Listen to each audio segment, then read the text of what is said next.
Guys welcome back to our channel. நாம இன்னைக்கு ஒரு புது சீரிஸ் தான் பார்க்க போறோம். இந்த சீரிஸ் ஒரு கேபிஎல் தான். இந்த சீரிஸ்ல நம்மளோட ஃபேவரட்டான ஆக்டர் மியூ நடிச்சிருக்கான். இந்த series name love is like a cat. அப்பப்பா எவ்வளவு நாள் தான் இந்த சீரிஸ்க்காக காத்திருக்கிறது. காத்திருந்து காலங்கள் போகுதடின்னு பாட்டே பாடுற அளவுக்கு ஆயிப்போயிடுச்சு இல்லையா. சீரிஸோட ஸ்டார்டிங்லயே நம்மளோட ஃபர்ஸ்ட் மெயின் லீட் வேற யாரு, மியூ தான். இந்த சீரிஸ்ல இவன் பேரு உன்னும் பாட்டுக்கு வேகமா வந்துட்டு இருக்கான். இன்னொரு பக்கம் பார்த்தா ரவுடி கேங் எல்லாம் ஒரு பொண்ணு புடிச்சு வச்சுக்கிட்டு பயங்கரமா கொடுமைப்படுத்திட்டே இருக்கானுங்க. என்ன வாயில கொழுக்கட்டிய வச்சிருக்க, அவன் எப்ப வருவான்னு கரெக்டா சொல்லுன்னு சொல்லிட்டு அந்த பொண்ணை டார்ச்சர் பண்ணிட்டு இருக்க. ஃபைனலா இன்னும் அந்த இடத்துக்கு வந்ததோடனுமே பயங்கரமா ஃபைட் நடக்குதுப்பா. ஒரு சில ஆக்டர்லாம் சண்டை போடும் போது கூட பயங்கர கியூட்டா இருப்பாங்கல்ல, நம்மளோட மியூ கூட அப்படிதான். நான் மட்டும் இந்த சீரிஸ பண்ணாம இருந்திருந்தா கண்டிப்பா என்னோட ஃப்ரெண்டு ஒருத்தி சும்மாவே விட்டு இருக்கவே மாட்டா. ஆக்சுவலி நான் இது ரெக்கார்ட் பண்ணும் போதே நைட் டைம் தான். இருந்தாலும் என்ன பண்றது, அவளுக்காகவே இது ரெக்கார்ட் பண்ண வேண்டியதா போயிடுச்சே. ஒரு வழியா சண்டெல்லாம் போட்டுட்டு ஹெல்மெட்டை கழட்டுறான் பாருங்க.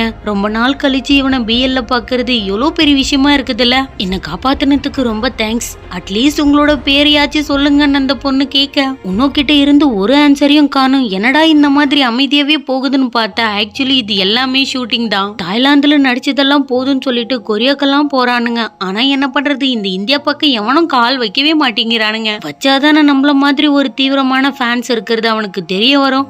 உண்மை, நீ வேற லெவல்ல கலக்கிட்டப்பா. ஒரு ப்ரொஃபஷனலால கூட இந்த அளவுக்கு ஃபைட் பண்ணவே முடியாது. சே, ஒரே ஒரு டேக்ல உன்னால மட்டும் எப்படி இவ்ளோ ஆசமா பண்ண முடியுது? என்னோட கண்ணை என்னால நம்பவே முடியல. என்னப்பா தம்பி, நீ பாட்டுக்கு அமைதியா இருக்க?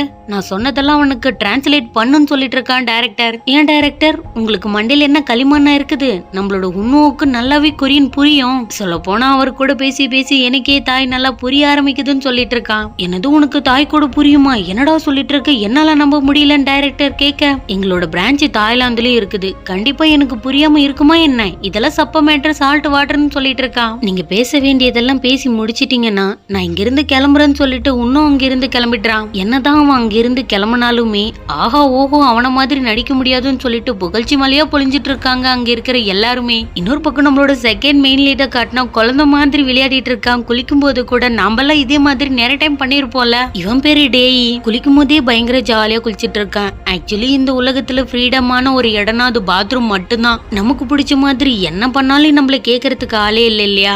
அதனாலதான் பாத்ரூம் எனக்கு கூட ரொம்ப பிடிக்கும். குளிச்சு முடிச்சதோட இனிமே குக் பண்ணி எடுத்துட்டு வந்து அவனோட ஃப்ரெண்ட்ஸுக்கெல்லாம் கொடுத்துட்டு இருக்க. இன்னைக்கு ஸ்மெல் ரொம்ப சூப்பரா இருக்குது, டேஸ்ட் கூட நல்லா தான் இருக்கும் நான் நினைக்கிறேன்னு சொல்லிட்டு இருக்கான் ஜிமின். நான் பாராட்டினதுக்கு ரொம்ப தேங்க்ஸ் டேய் சொல்ல. ஆமா ஜிமின், எதுக்காக இந்த ட்ரெஸ் போட்டிருக்க? அன்கம்ஃபர்டபுளா இருந்தா வேற ஏதாச்சும் ப்ரிப்பேர் பண்ணலாமல்லன்னு கேட்டுட்டு இருக்கான் ஜோன். எனக்கு இதுதான் பிடிச்சிருக்குது. இந்த மாதிரி ட்ரெஸ் போடும்போது தான் எனக்கு பயங்கர கான்பிடென்ட்டா இருக்குது தெரியுமா, வேற லெவல்ல இருக்குதுன்னு சொல்லிட்டு இருக்கான். அப்படின்னா நீ சொல்றதெல்லாம் வச்சு பார்க்கும்போது எங்களோட ஒப்பீனியன் கூட நாங்க சொல்லக்கூடாதான்னு கேட்டுட்டு இருக்கான் டேய். ஐயோ, நீங்க நினைக்கிற மாதிரி எதுவுமே கிடையாதுன்னு ஜிமின் சொல்ல, நீ சடனா இந்த மாதிரி ரியாக்ட் பண்றத வச்சு பார்க்கும்போது கண்டிப்பா எங்களுக்கு எந்த சென்ஸும் இல்லாத மாதிரி தான் தோணுது. அந்த மாதிரி தான் நீ பேசிட்டு இருக்கன்னு சொல்லிட்டு இருக்கான் ஜோன். ஐயோ, அந்த மாதிரி எதுவுமே கிடையாதுன்னு சொல்லிட்டு ஜிமின் ஒரு மாதிரி தடுமாறிட்டு இருக்கிறத பார்த்ததுடனே இவங்க ரெண்டு பேருக்குமே சிரிப்பா வந்துடுது. ஆல்ரெடி நான் உன்கிட்ட சொன்னல டேய், இவனை பார்த்தாவே நமக்கு சிரிப்பா வரும், டீஸ் பண்ணா இன்னும் சூப்பரா இருக்கும்னு சொன்னல, அதனாலதான் ஃபன்னா இருக்க போதுன்னு சொல்லிட்டு இருக்கான். அவன் மொத்தம் ஒருத்தனை கலைக்கிறதுல எல்லாருக்கும் எவ்வளவு ஆனந்தமா இருக்குது பாருங்க. ஜிமின் சடனா கரண்ட் பில் எல்லாம் எடுத்து டேய் கிட்ட கொடுத்ததுடனுமே பைபிள்ல ஃபேஸ்ல இருந்து சிரிப்பெல்லாம் போயிடுச்சு. ஒரு மாதிரி டல்லா இருக்கிறத கரெக்டா ஜூன் பார்த்துட்டான். என்ன ஆச்சு டேய், மணி சம்பந்தப்பட்ட விஷயமா இருந்தா என்கிட்ட கேளு, எதுக்காக இந்த மாதிரி பண்ணிட்டு இருக்க? நம்ம யாரையும் கஷ்டப்படுத்த கூடாதுன்னு ஜூன் சொல்ல, அதுக்கு என்ன பரவாயில்ல விடு, நானே பாத்துக்கிறேன், என்னோட ஹேர் ஸ்டைல மாத்தலான்னு இருக்கேன், அத பத்தி நீ என்ன நினைக்கிறேன்னு கேட்டுட்டு இருக்கான். என்ன மாதிரி ஹேர் கட் பண்ண போறேன்னு ஜூன் கேட்க, என்னோட முடிய ஷார்ட்டா பண்ணலான்னு இருக்கேன், அத பத்தி நீ என்ன நினைக்கிறேன் டேய் கேட்க, உனக்கு எந்த மாதிரி முடி வெட்டினாலும் அது சூப்பரா தான் இருக்குது, எது சூப்பரா இருக்குன்னு என்னால சொல்ல முடியுமா என்ன? உனக்கு எது கம்ஃபர்டபுளா இருக்குதோ அதுவே பண்ணுன்னு சொல்லிட்டு இவங்க ரெண்டு பேரும் ரொம்ப அன்பா பேசிக்கிறத பார்த்ததோடனே ஜிமின்க்கு ஒரு மாதிரி ஆயிடுது. நீ எப்பவுமே இதே மாதிரி சொல்றதுனாலதான் ஒன்னு கூட என்னால சூஸ் பண்ணவே முடியலன்னு சொல்லிட்டு இருக்கான் டேய். நீங்க ரெண்டு பேரும் இப்படியே பேசிட்டே இருந்ததுனாலதான் ஃபுட் எல்லாம் கோல்ட் போது வாங்கடா சாப்பிடலாம்னு சொல்லிட்டு ஜிமின் ஒரு மாதிரி கடுப்பாயிடுறான். இன்னொரு பக்கம் இன்னும் காட்டினா அவனோட கார்ல வந்துட்டே இருக்கும்போது சடனா ஒரு நாய் குறுக்க படுத்துட்டு இருக்கிறத பார்த்ததோடனே அவனோட மேனேஜர் காரை நிறுத்திட்டு வெளியே வந்து பார்த்துட்டு இருக்கான். அம்மா என்னாச்சுன்னு இன்னும் கேட்க, இங்க ஒரு நாய் இருக்குதுன்னு சொல்லிட்டு இருக்கான். என்ன ஆச்சு, அது செத்துருச்சான்னு கேட்டுட்டு இருக்கான். இன்னும் இல்ல, உயிரோட தான் இருக்குது. யாரோ வளர்க்க முடியாம விட்டுட்டு போயிருப்பாங்க போல. டாக வளர்க்கறது ரொம்ப ரொம்ப கஷ்டம். வளர்த்து எதுக்காக இந்த மாதிரி ரோட்ல விட்டுட்டு போயிருப்பாங்க. சரி ஓகே வாங்க நம்ம போகலாம்னு சொல்லிட்டு இருக்கான். என்னது நாமளும் இந்த நாயை தெருவுலயே விட்டுட்டு போக முடியும்? எதுக்காக இந்த மாதிரி பண்ணிட்டு இருக்கான்னு இன்னும் கேட்க, அப்ப இதை எடுத்துட்டு போய் நீங்க வளர்க்கலாம்னு நினைக்கிறீங்களான்னு மேனேஜர் கேட்க, நானா சரி ஓகே அதை எடுத்து கார்ல போடுடான்னு சொல்லிட்டு இருக்கான். இன்னும் நான் இந்த டாகை எடுத்து கார்ல போட்டுருவேன். ஆனா நீங்க எப்படி வருவீங்க? உங்களுக்கு தான் நாயை பார்த்தா பிடிக்கவே பிடிக்காதே, நீங்க எப்படி ரைட் பண்ணி வருவீங்க? 4 கால்ல வருவீங்களான்னு கேட்டுட்டு இருக்கான் மேனேஜர். அடி நீ தானே இந்த இடத்துல காரை பார்க் பண்ண, எதுக்காக இந்த மாதிரி தொணன்னு பேசிட்டு இருக்கான்னு இன்னும் கேட்க, உயிரோட இருக்குதா இல்லையான்னு செக் பண்றதுக்காக தான் வந்தேன், வேற எதுவுமே கிடையாதுன்னு சொல்லிட்டு திருன்னு முழிச்சிட்டு இருக்கான். சரி சரி நீ எதுக்காக இந்த மாதிரி மசம் நின்னுட்டே இருக்க?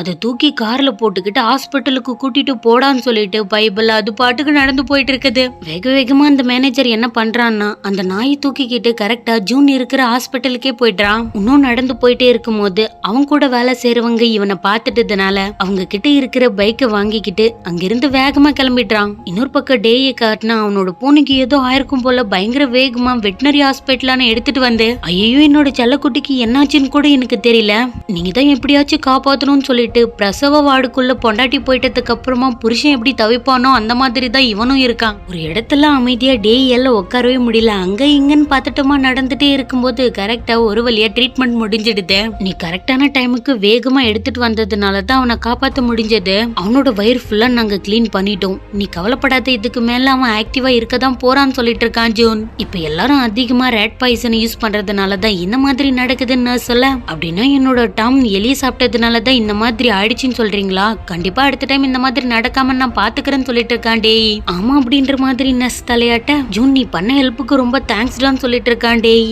தேங்க்ஸ் மட்டும் தான் சொல்லுவியான் ஜூன் கேட்க, கண்டிப்பா இல்ல, உனக்கு பிடிச்ச மாதிரி என்னனாலும் நான் வாங்கி தரேன்னு சொல்லிட்டு இருக்கான். எனக்கு பிடிச்ச மாதிரி ஒண்ணுன்னா நான் கேக்குற பிளேஸ்ல தான் நீ வாங்கி தரணும் ஜூன் கேட்க, நீ ஏன்டா இந்த மாதிரி ஸ்டர்பனா இருக்க? கோல்டு பியரோட நமக்கு பிடிச்சதை சாப்பிட்டா சூப்பரா இருக்கும்னு சொல்லிட்டு இருக்கான். ஜூனுக்கும் டேய்க்கும் நடுவுல ஃப்ரெண்ட்ஷிப்புக்கும் மேல ஏதோ ஒண்ணு இருக்கிற மாதிரியே ஃபர்ஸ்ட்ல இருந்து எனக்கு வியர்டா ஃபீல் ஆகுதுங்க. இன்னொரு பக்கம் உன்னோவை காட்டினா கொரியாவில இருக்கிற தாய் ஏஜென்சிக்கு தான் வந்திருக்கான். இன்னும் உன்னை நேர்ல பார்க்கும்போது எனக்கு எவ்வளவு சூப்பரா ஃபீல் ஆகுது தெரியுமா? நீ ரொம்ப நல்ல பையன் எனக்கு தெரியும். ஆனா இந்த டைரக்டர் பேங்க் இருக்கானே, அவன் உன்னை என்ன தெரியுமா சொன்னான்? நீ சரியான சிடு மூஞ்சின்னு சொன்னான். அதத்தான் என்னால ஜீர்ணிக்கவே முடியலன்னு சொல்லிட்டு இருக்கான். என்னது என்ன பார்த்து சிடு மூஞ்சின்னு சொன்னானான்னு இன்னும் கேட்க, அதனாலதான் சொல்றேன், நீ டைரக்டரை நேரா மீட் பண்ணிட்டேன்னா நீ எவ்வளவு வாமான பையன்றது அவனுக்கே தெரியும். டைரக்டர் பேங்கோட படம் எல்லாமே பயங்கர சூப்பரா இருக்கும். இந்த ஸ்கிரிப்ட் எல்லாம் அவர் உனக்காக தான் தந்திருக்காரு. இதுல ஹார்ட்லெஸ்ஸான விஷயம் நிறைய இருக்கும். அதை பத்தி நீ எதுவும் தப்பா நினைச்சுக்காதன்னு சொல்லிட்டு இருக்கான். ஹார்ட்லெஸ்ஸான விஷயமா? அதை பத்தி கொஞ்சம் தெளிவா சொல்ல முடியுமான்னு இன்னும் கேட்க, ஐயோ இந்த படத்துல மட்டும் நீ நடிச்சேன்னா கண்டிப்பா உன்னோட இமேஜ் வேற லெவல்ல எகிர போகுது தெரியுமா? அவார்டெல்லாம் கிடைக்கும். இந்த மாதிரி ஒரு ஸ்கிரிப்ட உன்னோட வாழ்க்கையிலே நீ படிச்சிருக்கவே மாட்டே. இந்த மாதிரி படத்துல நடிக்கிறது எல்லாருக்குமே கனவா இருக்கும். உனக்கு மட்டும் இது எல்லாமே நிஜமாவே நடக்க போகுதுன்னு சொல்லிட்டு இருக்கான் டைரக்டர். என்னோட லைஃப்ல வியர்டான கேரக்டர் நான் நிறைய பண்ணிருக்கேன், ஆனா இந்த மாதிரி ஒரு கேரக்டர் நான் பண்ணதே கிடையாதுன்னு சொல்லிட்டு இருக்கான். இன்னும் என்னப்பா இந்த மாதிரி கேரக்டர் எல்லாம் கிடைக்காதேன்னு சொல்லிட்டு எல்லாரும் ஃபீல் பண்ணிட்டு இருக்காங்க. இந்த மாதிரி லவ்வபிளான கேரக்டர் லவ்வபிளான பர்சனுக்கு தான் கிடைக்கணும். இது எல்லாமே லவ்வபிளான ஒரு உலகத்துல தான் உருவாகி இருக்குது. நான் சொல்றது உனக்கு புரியுதான் டைரக்டர் கேட்க, லவ்வபிளான உலகமா? அது எங்க இருக்குது? அந்த மாதிரி ஒண்ணு இருக்குதான்னு கேட்டுட்டு இருக்கான். இன்னும் நீ சொல்றது ஒரு விதத்துல கரெக்ட் தான், அந்த மாதிரி ஒண்ணு கிடையாதுதான். ஆனா நீ நினைக்கிற மாதிரி டைரக்டர் பேங்க் ரொம்ப ரொம்ப கெட்ட ஆளெல்லாம் கிடையாது. ரொம்ப ஜென்டிலான மனுஷன் தெரியுமா? இந்த ரோல் மட்டும் உனக்கு கிடைச்சதுன்னா என்னை விட இந்த உலகத்துல சந்தோஷமா யாராலும் ஃபீல் பண்ண முடியாதுன்னு சொல்லிட்டு இருக்கான். நீங்க சொல்றதெல்லாம் வச்சு பார்க்கும்போது கண்டிப்பா இந்த கேரக்டரை என்னால பண்ணவே முடியாதுன்னா முடியாதுன்னு சொல்லிட்டு அங்கிருந்து கிளம்ப ட்ரை பண்ணும்போது கரெக்டா, இன்னும் நீ அப்படிலாம் சொல்லவே கூடாது, ஒரு நிமிஷம் வெயிட் பண்ணுன்னு சொல்லிட்டு பேசிட்டே இருக்கும்போது கரெக்டா டைரக்டர் பேங்க் அங்க வந்துட்டாரு. அவரே வந்துட்டாரு. நீ எதுக்காகவும் கவலைப்படாத, நான் எல்லாத்தையுமே பாத்துக்கிறேன்னு சொல்லிட்டான் டைரக்டர். இன்னும் வேண்டாம் இருப்பா அங்க உட்காந்துட்டு இருக்கும் போது இந்த எபிசோட் முடியுது. தேங்க்ஸ் ஃபார் வாட்சிங். Love you guys.